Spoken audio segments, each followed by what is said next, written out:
Hidup itu seni memilih, katanya. Setiap hari kita dihadapkan oleh banyak sekali pilihan.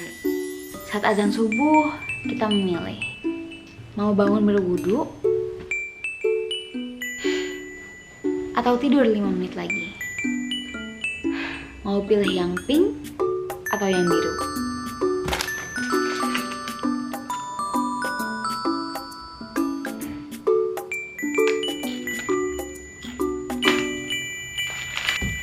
Ya, walaupun makanannya bukan punya kita juga sih. Mau nonton film horor atau drama Korea yang karakternya sampai ke bawah ke dunia nyata. Becus. Ya, terasa ya. Lanjut kasih sepakcana. So ya, hidup itu seni memilih. Banyak masalah yang terjadi di hidupku karena ngebuat keputusan yang salah di antara dua pilihan, ya atau enggak.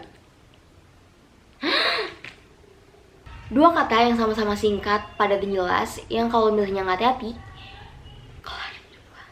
Anyway, dibanding kata iya, kata enggak lebih susah untuk diucapin. So say no is kill. Enggak semua orang bisa bilang enggak gitu aja, termasuk aku. Juga untuk kamu-kamu yang hobinya enggak enakan, dan kamu yang selalu ngeliat diri kamu selfish ketika kamu tidak mengiyahkan keinginan orang lain. So, aku buat video ini untuk kamu. Thanks Simulator. Here we go. Di video ini, aku nggak bermaksud bilang kalau kata iya itu buruk. Dengan kamu bilang iya, kamu membuka banyak pintu yang membawa kamu sama pengalaman dan hal-hal baru yang cuma bisa kamu tahu dengan jawab ya. Tapi waktu dan tenaga kamu tuh terbatas. Kamu nggak bisa bilang iya ke segala kesempatan. That's why di bumi ini ada yang namanya prioritas. Kamu harus tahu prioritas kamu untuk tahu jawaban kamu. Aku tahu dengan prioritas aku tuh apa, tapi kayak susah loh untuk maintain orang. Enggak segampang itu, belum lagi kalau nanti orangnya tersinggung. Nanti hubungan kita jadi canggung.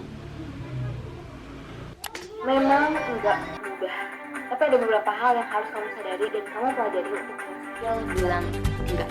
Pertama, bukan tanggung jawab kamu untuk melindungi orang lain dari rasa kecewa. Karena emang kadang orang lainnya aja nggak siap untuk ditolak, termasuk kita. Kadang kita ngerasa penolakan itu sesuatu yang buruk gitu. Jadi sebelum itu, kita harus mulai dari diri kita sendiri.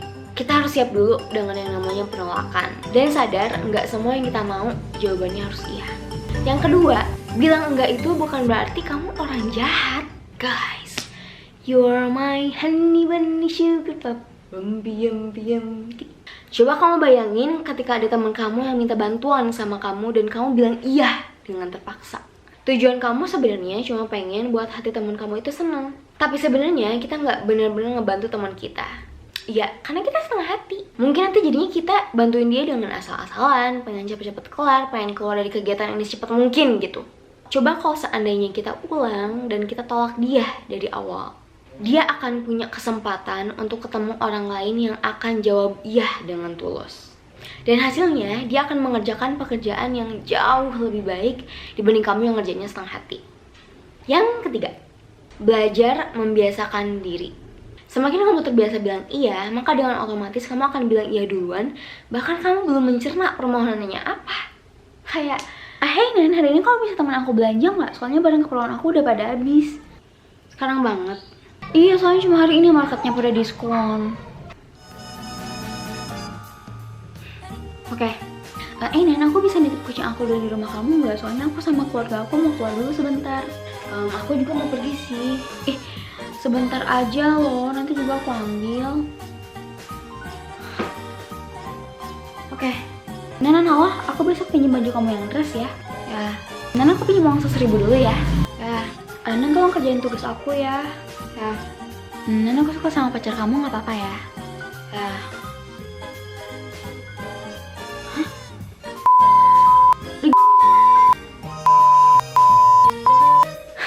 So, kamu bukan robot yang dirancang untuk bilang iya terus-menerus. Dan semakin terbiasa kamu bilang enggak, maka kamu nggak akan kesulitan lagi untuk bilang enggak di kesempatan yang akan datang. Selanjutnya, jadilah untuk berani. Be brave. Caranya ya trust yourself. Because all things are possible when you believe. kayak nggak ada waktu lagi deh buat kamu overthinkingan, takut nanti jadi kemusuhan, takut nanti dijauhin sama satu circle. Kayak lo harus belajar jadi manusia tegaan, karena kadang di hidup itu jadi tega itu perlu. Jadi ya kalau kamu bisa create yang namanya ketakutan, kamu juga bisa create yang namanya keberanian. So be brave, trust yourself. Next, ini yang paling penting sih. Kadang kita pengen gitu nolak orang kalau lagi gak mau, atau kita pengen gitu nolak orang cuma gara-gara mager dan males. Kadang kalau kita nolak orang, part yang paling susah adalah cari alasan. Nah ini mungkin yang jadi masalahnya adalah cara kamu untuk mengkomunikasikan penolakan kamu. Kamu butuh jago yang namanya komunikasi asertif. Apa nih? Apa lagi nih? So intinya komunikasi asertif itu adalah kemampuan kita untuk mengungkapkan perasaan negatif tanpa memicu permasalahan.